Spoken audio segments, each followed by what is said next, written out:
So today I'm breaking down my sadistic master. What it actually does well.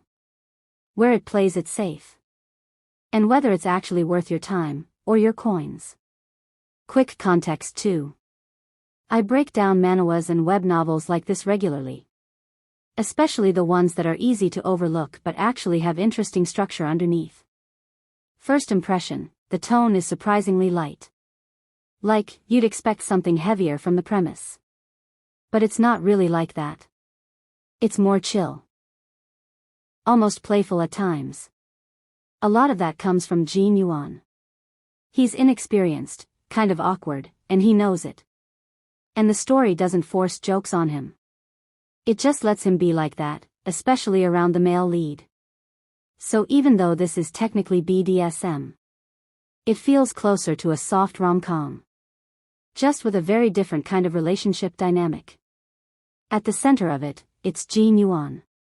Normal university student. But he has a very specific preference, he wants to be controlled. And the interesting part is, the story doesn't try to over-explain him. No tragic backstory.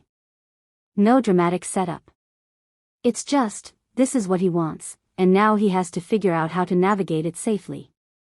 So when he reaches out to a dom and gets rejected at first, that's where the actual story starts moving. Because even without seeing the male lead clearly yet, there's already this pull toward him. And that curiosity is basically what hooks you. It really starts clicking around chapter 5 or 6. That's where curiosity turns into actual investment. At that point, you're not just reading to see what happens next. You're trying to figure out who this guy actually is. The male lead is introduced very carefully. Almost too carefully. At first he feels distant, maybe even a little suspicious. And the story keeps him that way on purpose. You don't get full clarity right away. Not visually. Not emotionally. So there's this slow build-up where you're just waiting for that first real interaction to actually land. This is the part where it either works for you, or it doesn't. Jin Yuan is soft. Very docile. Very compliant. He asks for permission even in small things.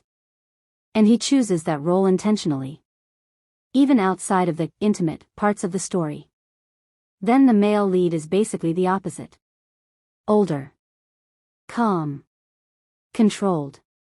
Very deliberate with how he acts. But what stands out is, he's not reckless. He respects boundaries. He actually reinforces consent instead of ignoring it. So instead of feeling messy or toxic, the dynamic feels structured. Like it has rules. That said, there are small hints that something in his background isn't fully revealed yet. The story just hasn't touched that part properly. Right now it's sitting at around 40 chapters. Updates are consistent, and chapters are pretty solid in length.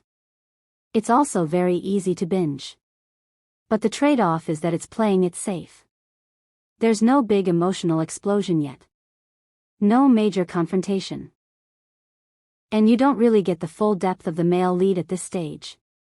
So it feels like it's building towards something bigger. But hasn't actually hit that point yet. So this really depends on what you like. You'll probably enjoy this if you like lighter BDSM dynamics. You care more about character chemistry than plot twists. And you just want something easy to read. But it might not work for you if you want something intense. Or psychologically heavy early on. Or a story that constantly surprises you. At the end of the day, my sadistic master knows exactly what it is. It's not trying to be deep or complicated. It's consistent. Controlled. Very character-focused. And honestly, that's why it works. If you want more breakdowns like this, I usually cover manhwas and web novels. That don't look like much at first. But actually have a lot going on once you analyze them properly. And that's also where my Ko-fi comes in. It's basically where I archive everything in a more structured way. The weekly vibe list is there.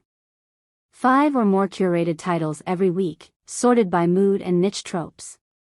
You also get member polls, where you actually decide what I break down next. So you're kind of directing what gets researched. There's also the industry edge section, which is where I go deeper into things like pacing, art choices, and trope structure, instead of just surface-level reviews. And the master archive itself is growing weekly. A full library of curated titles and breakdowns you can actually browse through. But yeah, that's only if you're interested in going deeper than the videos.